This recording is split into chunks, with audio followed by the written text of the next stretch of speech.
بنگلہ دیش میں ہونے والے عام انتخابات ملک کی جدید تاریخ میں ایک نہایت اہم سنگ میل ہے، جس کا اثر نہ صرف بنگلہ دیش کی اندرونی سیاست پر بلکہ جنوبی ایشیا کے سیاسی منظرنامے پر بھی محسوس کیا جائے گا۔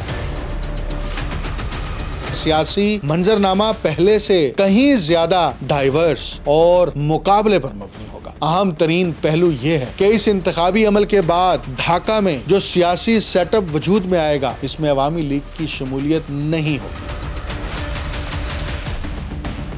انڈیا اس وقت اپنے ہمسایہ ملک بنگلہ دیش میں عام انتخابات پر غیر معمولی نگاہ رکھے ہوئے ہیں۔ یہ انتخابات انڈیا کے لیے محض ایک سفارتی واقعہ نہیں بلکہ ایک اسٹریٹجک لمحہ بن گیا ہے۔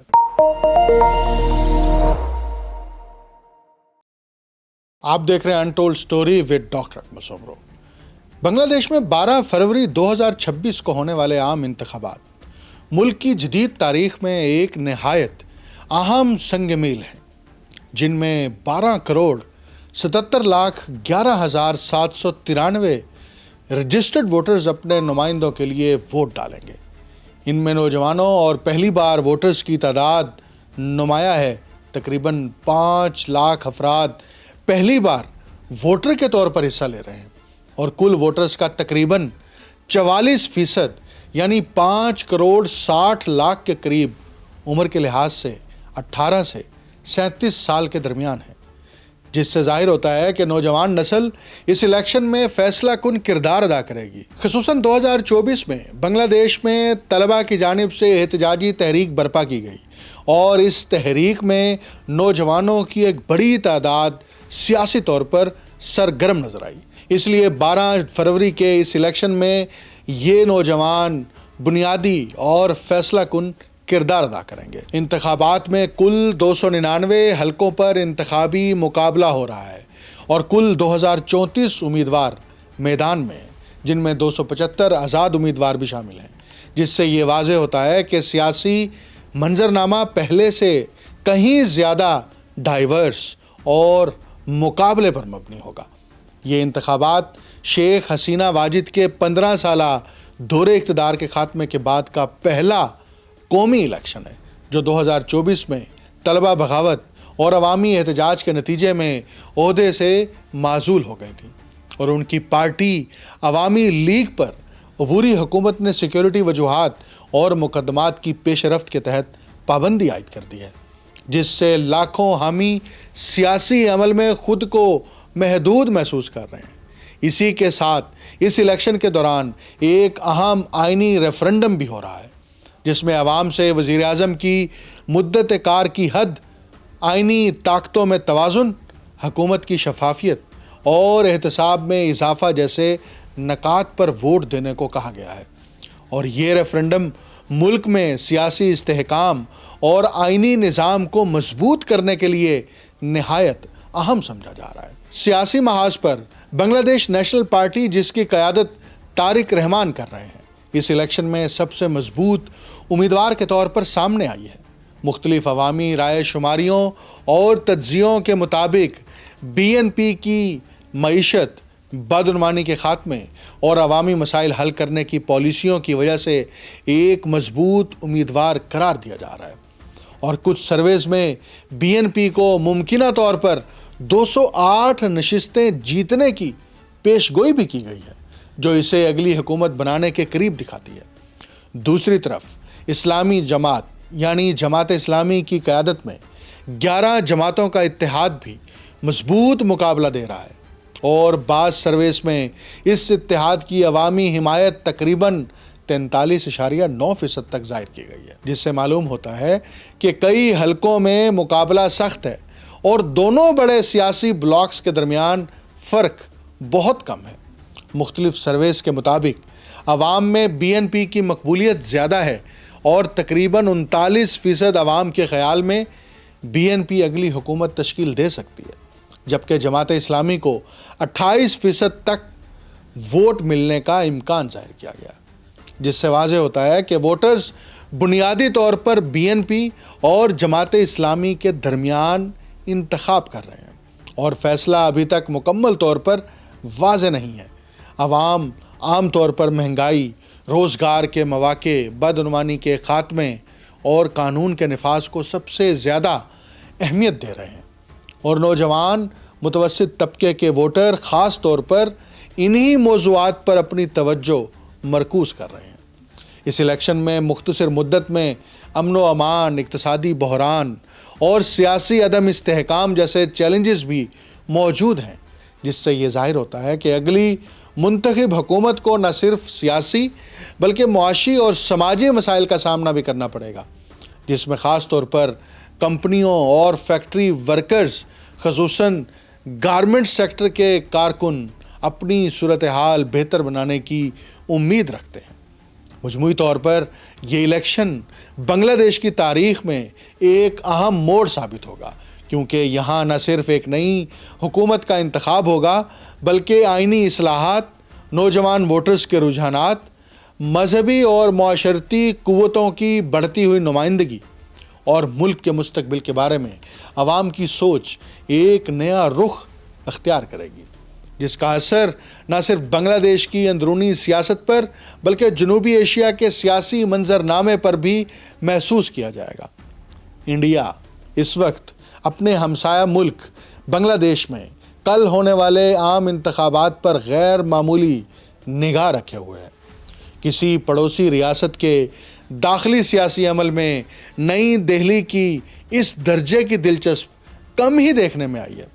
لیکن اس بار صورتحال معمول سے ہٹ کر ہے، اور اسی وجہ سے یہ انتخابات انڈیا کے لیے محض ایک سفارتی واقعہ نہیں بلکہ ایک اسٹریٹجک لمحہ بن گیا ہے۔ اس بے چینی کی بنیادی وجہ یہ ہے کہ ان انتخابات کے نتیجے میں بنگلہ دیش میں ایسا سیاسی منظرنامہ ابھر سکتا ہے جو گزشتہ کئی دہائیوں میں دیکھنے کو نہیں ملا۔ مبصرین کے مطابق یہ تبدیلی جنوبی ایشیا کی علاقائی سیاست پر بھی گہرے اثرات مرتب کر سکتی ہے۔ اہم ترین پہلو یہ ہے کہ اس انتخابی عمل کے بعد ڈھاکہ میں جو سیاسی سیٹ اپ وجود میں آئے گا، اس میں عوامی لیگ کی شمولیت نہیں ہوگی۔ نیو دہلی جو طویل عرصے سے عوامی لیگ کی حکومت کے ساتھ ایک مخصوص طرز کے تعلقات کا عادی رہا ہے، اب ایک بالکل نئی حقیقت کا سامنا کرے گا۔ اس بدلتی ہوئی صورتحال سے ہم آہنگ ہونے کے لیے انڈیا کو اپنی سفارتی اور تصویراتی حکمت عملی پر از سر نو غور کرنا پڑے گا۔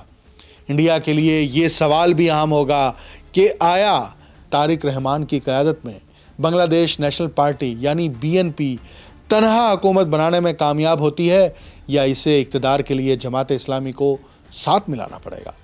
ماضی کا تجربہ دہلی کے لیے حوصلہ افزا نہیں رہا۔ سن 2001 سے 2006 تک خالدہ ضیاء کی قیادت میں BNP اور جماعت اسلامی کی اتحادی حکومت کے دور کو انڈیا نے اپنے علاقائی مفادات کے تناظر میں ایک مشکل مرحلہ تصور کیا تھا، اور یہی پس منظر آج نئی دہلی کی تشویش کو مزید گہرا کر رہا ہے۔ تیسرا اور نہایت اہم پہلو یہ ہے کہ موجودہ سیاسی منظرنامے میں جماعت اسلامی کا نئی پارلیمان میں ایک بااثر قوت کے طور پر ابھرنا تقریباً یقینی دکھائی دیتا ہے، خواہ وہ اقتدار کا حصہ بنے یا ایک منظم اور مضبوط اپوزیشن کی صورت میں اپنا کردار ادا کرے۔ یہ پیش رفت بنگلہ دیش کی داخلی سیاست تک محدود نہیں رہے گی، بلکہ اس کے اثرات خطے کی سفارتی حرکیات پر بھی مرتب ہوں گے۔ یہ صورتحال انڈیا کے لیے خاص طور پر توجہ طلب ہے، کیونکہ انڈیا طویل عرصے سے جماعت اسلامی کو اپنے علاقائی مفادات کے تناظر میں ایک غیر اعلانیہ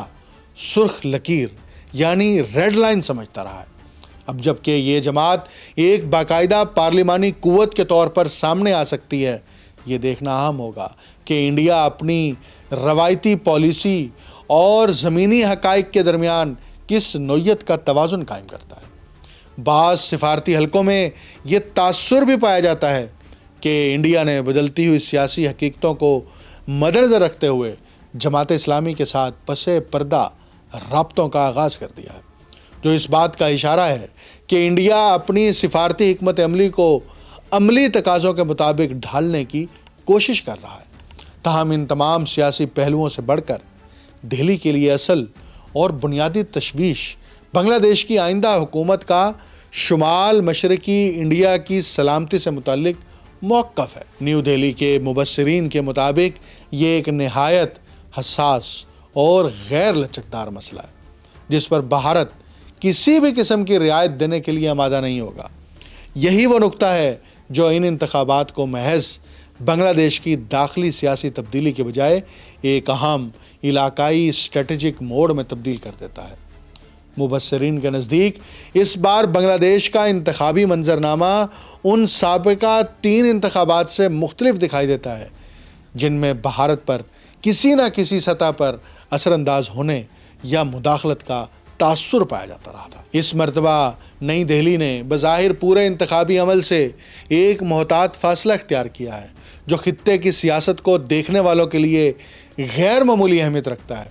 دہلی کے پالیسی حلقوں میں یہ رائے پائی جاتی ہے کہ بھارت کا یہ نسبتاً غیر فعال اور پس منظر میں رہنے والا رویہ محض اتفاقی نہیں بلکہ ایک سوچے سمجھے رد عمل کا حصہ ہے۔ سن 2024 میں نوجوانوں کی قیادت میں ابھرنے والی عوامی تحریک کے دوران بنگلہ دیش کی سڑکوں پر نہ صرف شیخ حسینہ کے خلاف نعرے سنائی دیے بلکہ انڈیا کے کردار پر بھی سخت تنقید کی گئی۔ اس تحریک نے بنگلہ دیشی عوام کے ایک طبقے میں بھارت کے حوالے سے پائے جانے والے تحفظات اور ناراضی کو نمایاں کر دیا جس نے نئی دہلی کو اپنی حکمت عملی پر نظر ثانی پر مجبور کیا۔ اگرچہ بھارت گزشتہ 1.5 سال سے بنگلہ دیش میں انتخابات کے انعقاد پر زور دیتا رہا، تاہم جب عملی طور پر عوامی لیگ کو انتخابی عمل میں شرکت کا موقع نہ مل سکا تو نئی دہلی کی جانب سے کسی نمایاں احتجاج یا دباؤ کا اظہار دیکھنے میں نہیں آیا۔ یہ خاموشی بذات خود ایک معنی خیز سفارتی اشارہ سمجھی جا رہی ہے۔ عوامی لیگ جو طویل عرصے تک بھارت کی قریبی اتحادی رہی ہے اب ایک غیر یقینی سیاسی دہرائے پر کھڑی ہے۔ اس جماعت کا مستقبل بڑی حد تک اس بات پر منحصر ہوگا کہ انتخابات کے بعد بننے والی نئی حکومت کی ساخت کیا ہوتی ہے اور وہ داخلی اور خارجی پالیسیوں میں کس سمت کا انتخاب کرتی ہے۔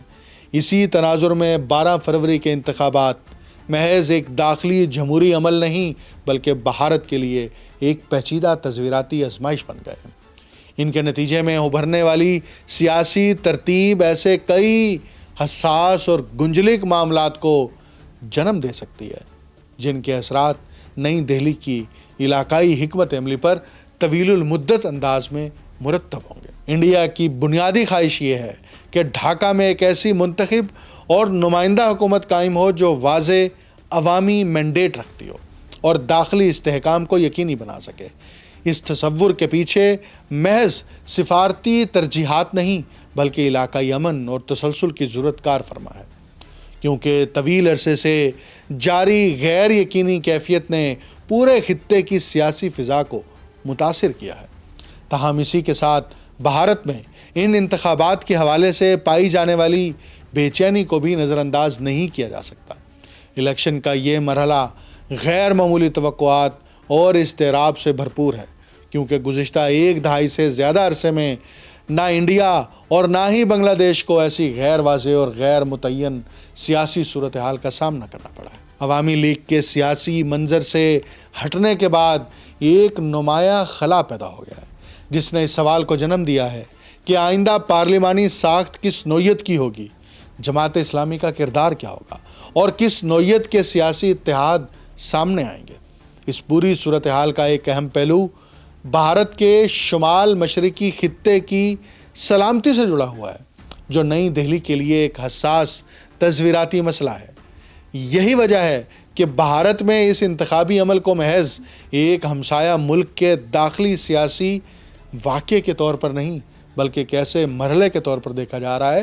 جس کے اثرات علاقائی استحکام اور سلامتی کی ترجیحات پر براہ راست مرتب ہو سکتے ہیں۔ آنے والے دنوں میں بنگلہ دیش کی سیاسی سمت کا تعین دراصل نئی دہلی کی علاقائی حکمت عملی کے لیے بھی نہایت اہم ثابت ہوگا۔ شیخ حسینہ کے تقریباً 16 سال دور اقتدار میں انڈیا کے لیے سب سے بڑا اطمینان بخش پہلو یہ رہا کہ شمال مشرقی بھارت کے مسلح علیحدگی پسند گروہوں کو بنگلہ دیشی سرزمین پر نہ تو منظم پناہ گاہیں میسر آئیں اور نہ ہی عملی سہولت کاری۔ ڈھاکہ اور نیو دہلی کے درمیان سلامتی کے شعبے میں قائم ہونے والا یہ تعاون دونوں ممالک کے تعلقات کا ایک بنیادی ستون بن گیا تھا۔ اسی تعاون کے تسلسل میں بنگلہ دیشی حکومت نے انوپ چیتیا اور اروند راج کھووا جیسے نمایاں علیحدگی پسند رہنماؤں کو بھارت کے حوالے کیا، جو نئی دہلی کے لیے ایک اہم سفارتی اور سیکیورٹی کامیابی تصور کی گئی۔ یہ اقدامات اس بات کا اظہار تھے کہ ڈھاکہ نے اپنے داخلی اور خارجی مفادات کے توازن میں بھارت کی سلامتی کو بھی ایک قابل لحاظ عنصر کے طور پر شامل رکھا۔ اب جب کہ بنگلہ دیش ایک نئے سیاسی مرحلے میں داخل ہو رہا ہے، بھارت کی توجہ اس بات پر مرکوز ہے کہ آئندہ حکومت اس حساس معاملے پر کیا طرز عمل اختیار کرتی ہے۔ نئی دہلی کے لیے یہ سوال محض سفارتی نوعیت کا نہیں بلکہ براہ راست قومی سلامتی سے جڑا ہوا ہے۔ انڈیا کے بعض مبصرین کے مطابق سلامتی کے میدان میں فوری تشویش کی کوئی بڑی وجہ موجود نہیں ہے، کیونکہ بنگلہ دیش کی اقتصادی، تجارتی اور روزمرہ انتظامی ضروریات ایک حد تک بھارت کے ساتھ مربوط ہیں، جو تعلقات کو عملی بنیادوں پر متوازن رکھیں گے۔ انڈیا سیلیگوڑی کوریڈور سے لے کر میزورم اور آسام تک دفاعی ڈھانچے کو مضبوط کر رہا ہے، جہاں نئے فضائی اڈوں اور عسکری موجودگی کے لیے سیکیورٹی تیاری کو مزید مستحکم بنانے کا منصوبہ ہے۔ شمال مشرقی انڈیا کی سیکیورٹی کے معاملے میں نئی دہلی کسی قسم کی لچک دکھانے کے لیے تیار نہیں ہوگا۔ یہ ایک ایسا بنیادی تصویراتی مفاد ہے جس پر انڈیا کی پالیسی میں تسلسل اور سختی برقرار رہے گی، خواہ ڈھاکہ میں کوئی بھی سیاسی سیٹ اپ کیوں نہ قائم ہو۔ شمال مشرقی بھارت کی سلامتی انڈیا کے لیے کسی بھی قسم کے سمجھوتے سے بالاتر اور انتہائی حساس معاملہ ہے۔ انڈیا کی جانب سے یہ پیغام بنگلہ دیش کے تمام متعلقہ فریقین تک بخوبی پہنچا دیا گیا ہے کہ اس معاملے میں کوئی رعایت یا لچک قابل قبول نہیں۔ اگرچہ دہلی میں ضرورت پڑنے پر جماعت اسلامی کے ساتھ تعلقات قائم کرنے کی حکمت عملی پر غور موجود ہے، مگر سیاسی حقیقت یہ ہے کہ موجودہ حالات میں بھارتی ترجیح واضح طور پر بنگلہ دیش نیشنل پارٹی ہے۔ BNP کے حوالے سے دہلی کا رویہ، جو ماضی میں اکثر انڈیا مخالف سیاست کے مترادف سمجھا جاتا تھا، اب کافی حد تک بدل چکا ہے، اور نئی دہلی اس جماعت کو ایک قابل بھروسہ اور نسبتاً مستحکم شراکت دار کے طور پر دیکھتی ہے۔ اس وقت بنگلہ دیش میں بھارت کے پاس جو متبادل اختیار موجود ہیں، ان میں BNP سب سے موزوں ہے، اور یہی وجہ ہے کہ نئی دہلی اسے ترجیح دے رہی ہے۔ BNP بھارت کے لیے نسبتاً مستحکم جماعت ہے، اور گزشتہ سال یعنی 2025 کے وقت سے اس نے جماعت اسلامی سے فاصلے کو بھی واضح کر دیا ہے۔ البتہ یہ ابھی واضح نہیں کہ BNP حکومت کے قیام کے بعد کون سا اتحاد سامنے آئے گا۔ بھارت نے عوامی لیگ کے بعد کی سیاسی حقیقت کے لیے بڑی حد تک خود کو تیار کر لیا ہے۔ بھارت کے لیے اصل اہمیت یہ ہے کہ اقتدار میں آنے والی جماعتوں کے ساتھ کس طرح عملی تعلق قائم کیا جائے۔ بیگم خالدہ ضیاء کی بیماری اور بعد میں وفات کے بعد انڈیا نے BNP کے ساتھ ایک کھلا رابطہ قائم کیا، جو پہلے رابطوں کے مقابلوں میں زیادہ واضح اور شفاف تھا، اور اہم بات یہ ہے کہ یہ رابطہ بالکل انتخابات سے پہلے ہوا۔ یہ سب ظاہر کرتا ہے کہ نئی دہلی نے سیاسی اور سفارتی لحاظ سے BNP کو مرکزی محور کے طور پر دیکھا ہے، تاکہ بنگلہ دیش میں آنے والی حکومت کے ساتھ تعلقات مؤثر اور مستحکم رہیں۔ انڈیا نے جماعت اسلامی کے ساتھ کسی نہ کسی سطح پر رابطہ قائم کر لیا ہے، اور در حقیقت نئی دہلی BNP اور جماعت اسلامی دونوں کے ساتھ ایک ورکنگ ریلیشن شپ قائم کرنے کی کوشش کر رہا ہے۔ یہ ایک نہایت اہم حکمت عملی ہے، کیونکہ بھارت یہ پیغام دینا چاہتا ہے کہ اس کی ترجیح صرف عوامی لیگ تک محدود نہیں، بلکہ اگر کوئی بھی جماعت عوامی مینڈیٹ کے ذریعے اقتدار میں آتی ہے تو بھارت اس کے ساتھ کام کرنے کے لیے تیار ہے۔ اسی تناظر میں جماعت اسلامی کے ساتھ ایک سرکاری سطح کی ملاقات بھی ہوئی ہے۔ چند روز قبل جماعت اسلامی کے امیر شفیق الرحمان نے ایک انٹرویو میں دعویٰ کیا کہ ایک بھارتی سفارتکار ان سے ملاقات کے لیے آئے اور اس ملاقات کو خفیہ رکھنے کی درخواست کی گئی۔ نئی دہلی نے اس دعوے کی نہ تصدیق کی اور نہ تردید۔ تاہم مختلف اشارے یہ ظاہر کرتے ہیں کہ بھارت نے جماعت اسلامی کی قیادت کے ساتھ ایک خاموش اور محدود نوعیت کا رابطہ قائم کر لیا۔ دہلی کی اصل ترجیح یہ ہے کہ انتخابات کے بعد بننے والی حکومت سے واضح یقین دہانی حاصل ہو تاکہ عبوری یا غیر یقینی کیفیت برقرار نہ رہے۔ اسی پس منظر میں دہلی کے مبصرین کا متفقہ طور پر خیال یہ ہے کہ بنگلہ دیش میں جو بھی منتخب حکومت قائم ہو، اگر وہ کم از کم شمال مشرقی بھارت کی سلامتی کے خدشات کو دور کرنے کے لیے تیار ہو تو نئی دہلی کے لیے اس کے ساتھ مکمل اور مؤثر تعلقات قائم کرنا کوئی مشکل مرحلہ نہیں ہوگا۔ بنگلہ دیش کا یہ الیکشن بھارت کے ساتھ ساتھ پاکستان کے ساتھ تعلقات پر بھی اثر انداز ہو سکتا ہے، اور صرف یہ یہیں تک محدود نہیں رہے گا بلکہ امریکہ اور یورپی ممالک بھی بنگلہ دیش کے الیکشن کے اوپر نظر رکھے ہوئے ہیں۔ اس وقت 170 سے زائد مبصرین بنگلہ دیش میں ہونے والے ان الیکشن کی نگرانی کے لیے موجود ہیں، جس میں صحافی ہیں، جس میں اقوام متحدہ کے ذیلی اداروں کے نمائندے ہیں، اور جس میں بین الاقوامی NGOs کے نمائندے ان انتخابات کی شفافیت پر نظر رکھنے کے لیے ڈھاکہ اور دیگر شہروں میں موجود ہیں۔ 300 نشستوں پر مشتمل اس پارلیمان میں کون کون الیکشن جیت کر شامل ہوتا ہے، یہ بنگلہ دیش کی عوام فیصلہ کرے گی، اور یہ فیصلہ اس خطے کے مستقبل پر گہرے نقوش چھوڑے گا۔ مجھے ڈاکٹر اکمل سومرو کو اجازت دیجیے۔ اللہ حافظ۔